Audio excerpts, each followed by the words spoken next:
Hi guys, and welcome to another video from Stupid is the Norm, the channel that demonstrates how to become a millionaire in 10 years on a minimum wage.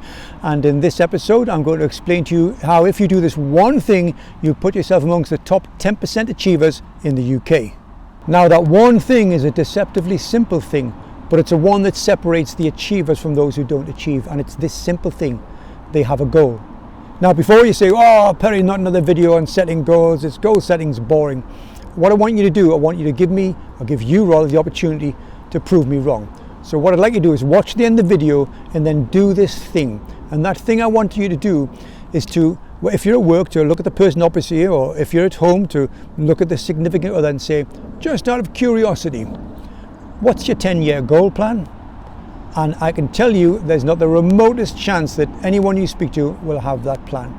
Nobody does it, because they're not special. In fact, if you come across someone who says, actually my 10-year plan is this, then what I suggest you do is go into business with them, because they will be a special person. It's the goal that separates the successful from the merely average. We need that goal. As human beings, we need a purpose to keep us moving and something to aim for. Like a sniper, he needs a target to aim for. He's more likely to hit something if he has to aim at something rather than just randomly firing shots off into the air. And you can't have a series of goals, you can't have a group of goals. That's not how goals work. They need to be prioritized. I've seen some people on YouTube suggest that you should have a relationship goal and a professional goal and a goal for whatever it is, and 5 and 6 different things. Well, they're not goals, they're preferred outcomes. A goal is something, a one thing that you obsess about, and something you're ready to move heaven and earth to achieve. I had an hours-long telephone conversation with one of my subscribers recently. And when I asked what it is they wanted to achieve, what was the top of their list, what above everything else they wanted, and they wanted to get on the housing ladder. But they explained that where they live was so expensive, and if they were renting right now, they couldn't possibly continue to save for a deposit, because everything was just so massively expensive where they lived. And to me, the answer was plain: well, in that case, you just need to move somewhere else, don't you? Somewhere cheaper. And he said, no, but I don't want to do that. I want to stay here. And I said, well, the reason that you're not achieving your goal of getting on the housing ladder is because it's not the most important thing in the world to you. What the most important thing in the world to you right now is living where you live right now. If getting on the housing ladder was the most important thing, the thing you're willing to move heaven and earth for, you just move someone else. So that just tells me you're not obsessing about it. It's a nice thing, it's a preference and not a goal. It's like if you want to buy a buy-to-let and you want to buy it quickly, but again the houses are too expensive where you are, then you have to buy somewhere else and be prepared to let someone manage the property for you in your absence. That doesn't mean to say you can't buy a buy-to-let property where you are. It just means you've got to change the goal, or rather change the plan to fit the goal. The goal will still be to buy a buy-to-let where you are, but it means that the time it takes you to save enough money to put down the deposit will grow. But that's fine. All you're doing then is just adapting the plan to fit the goal. But even just coming up with a goal isn't enough, because if a goal doesn't have a plan, as I've said many times before, it's just a wish. So a goal has to be costed. There will be a cost implication to achieving that goal, and you need to know what that figure is, because that's going to take you an amount of time to save it. Which, speaking about time, you also need to do is put a deadline on it, a date. So what we end up with is a goal with a cost to achieve the goal and a deadline at which you're going to achieve it. It's how I started my original journey to wealth. I thought to myself, what would I have to do or experience in order to feel wealthy? Because wealthy is just a number, and that number is different to everybody. So I said, what would I have to do or feel to be wealthy? And I thought about sat in a yacht in the Mediterranean somewhere and enough money to fund that lifestyle, I would feel wealthy. So I looked at yachts, and I could get a nice second-hand 30-foot Beneteau at the time, 50-foot Beneteau at the time, for about 100,000 second-hand. So that was 100,000, but I needed some money to live off, and I reckon if I had 200,000 pounds and used it sparingly and had it in an ISA and it was kicking out a sum every year, then that would be enough to see me through to my death, which hopefully a long time in the future. But what I had was a goal, a cost, and then I said, when do I want to do it?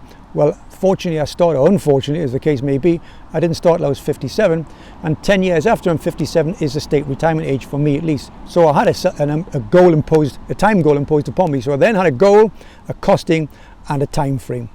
And they're the 3 magic things that qualify a goal.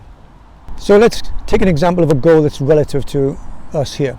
Let's say you want to replace £20,000 of earned income with £20,000 of unearned income, and you wanted to do that in 10 years. So there we have a goal to replace the income, an amount, £20,000, and a time frame of 10 years. Now, when I buy my properties, they're inexpensive and they typically kick out about £400 a month. That's net of the mortgage and the management fees. So for 20,000, I need 5 of those, 5 fours or 2,000. So that's £2,000 a month. So that'll be 24,000. So that's how much I reckon I needed, was 5 houses. Now I know it cost me about £20,000 in acquisition costs. I needed 5 houses, so that's 5 20s or 100,000. I needed 100,000. So that means I needed to make up £10,000 a year because I've got 10 years to do it. So £10,000 extra on top of what I'm earning now, of course, I needed to buy those properties. So that's what, £200 a week? And £200 a week on minimum wage is 20 hours. So I have to work an extra 20 hours a week in order to hit my target in 10 years of replacing that 20,000 income by buying 5 properties. So there we are. What we did there, we had a goal, we had a cost, we had a time frame, and then we reverse engineered it and come back with the £200 a week or 20 hours a week. We have a plan. And that's starting from nothing. You might be a little ahead of the curve. You might already have some savings in which you could already start that. Or perhaps you have some equity in your residential home you can pull out in order to buy the first 1 or 2 properties. But the whole thing, the plan, started with the goal. So today, if you get the chance, get out a pen and paper and start dreaming.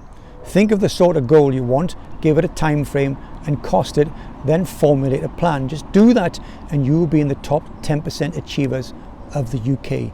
And you can do that within a day. I promise you, you can achieve that in a day. And already look around you, you'll be in a club of your own, a very special club in the top 10%.